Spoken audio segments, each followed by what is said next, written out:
Hello and welcome back to Everything Tumbler Tutorials. Today I'm going to show you a sweet little 10-ounce shorty doing the tack-it method for a Christmas tumbler. Now I have already spray painted it with a Rust-Oleum candy pink and allowed this to fully dry. Once dry, I'm going to go ahead and spritz on my tack-it, in which I did not do a 50-50 mix. This is straight out of the bottle. Once you have this evenly placed all over the tumbler, we're going to go ahead and let this dry. But I think that I accidentally got distracted with another tumbler and allowed this to dry for too long. It has to be tacky, hence the name tack-it. So you certainly do not want this too dry, and you would not want this to be too wet.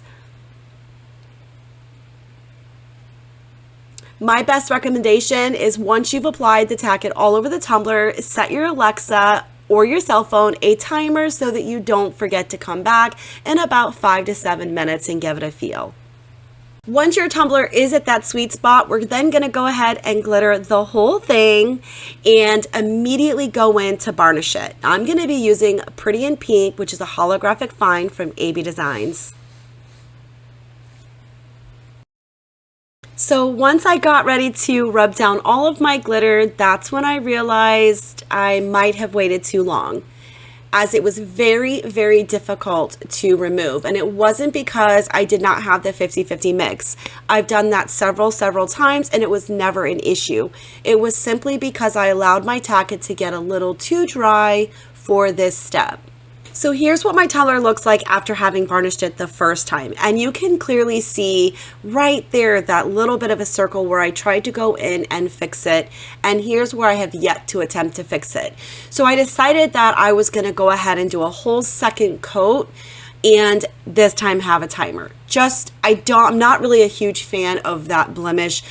To a customer, they might not really have noticed that little boo-boo, but we do as the creator, and certainly would not want a little spot that stuck out more than the rest of it. So at this point, I've already gone back through with the same tack-it, not mixed with any 50-50 of any kind, and just simply made sure I had a timer set to come back in, re-glitter, and then start the process all over again.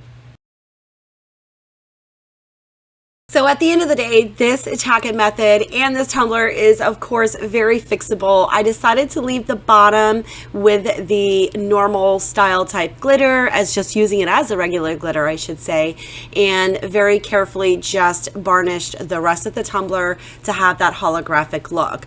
So what I did need to do was go ahead and seal this bottom end so that it wouldn't contaminate where I'm going to have the rest of it being holographic.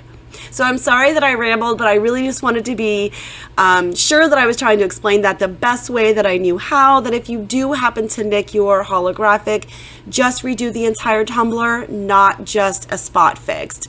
That's just my suggestion to you guys. Once my clear seal from Rust-Oleum had dried, I was then able to go in for its first coat of epoxy. Also, as a reminder, once you've removed all that glitter from this tumbler, do not put this back into your regular container.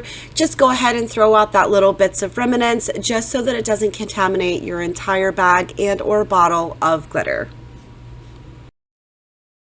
Once my clear seal was dry here at the bottom, I was then ready to go in for my first coat of epoxy.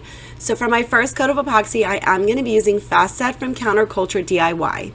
And not to worry, my football did not stick to my tumbler. So as always with epoxy, be sure that this is fully cured before moving on to the next step. Times may vary depending on the temperature of your craft space and or the epoxy that you're using. Now that we're fully cured, we're going to go in with our decal. I'm using a really super cute Santa Believe decal, which is white. All of AB Designs white decals will be marked with a little red dot so that you don't have to do the worry of figuring out which one is which versus clear and or white. So I've already cut off a little bit of the white backing just so that I can see and place this onto the tumbler nice and straight. You'll notice though that my pink snowflakes kind of disappear, but it's because I put it on a pink tumbler. No worries. I'm going to come in with some super cute white snowflakes and decorate the rest of the tumbler using a cute little snowflake sheet from AB Designs, which too have a white backing. So using the velvet side of your squeegee, just push along the best you can, basically allowing the backing to come off on its own. Typically, that's what happens. Here, I'm just giving it a little bit of a helping hand just to get it going across and making sure that I don't have any air pockets once it's onto the tumbler. Whether you're using clear decals and or the white decals, you really want to give this a good rub down, just making sure that you don't have any air pockets. If you do, you're going to want to pop those out the best that you can and give it a nice rub down again.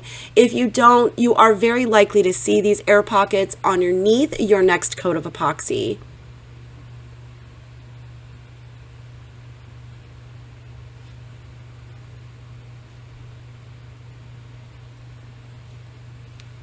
Once I'm pretty comfortable with that, I'm then going to go in with the snowflakes and just decorate the rest of the tumbler. And it ended up so stinking adorable. I absolutely love it. So now that I had my tumbler decorated and everything was completed, it was ready for another coat of epoxy. I am again going to be using Fast Set from Counterculture DIY for this coat, as well as I decided to add in MJ's Magic Mix. Just a teeny tiny amount is all that I wanted to add in some extra shine for this tumbler. So be sure to epoxy your tumbler until it is smooth. This tumbler only required one more coat of epoxy and she was completed. As always, don't forget to use your heat torch to pop any bubbles you may or may not be able to see.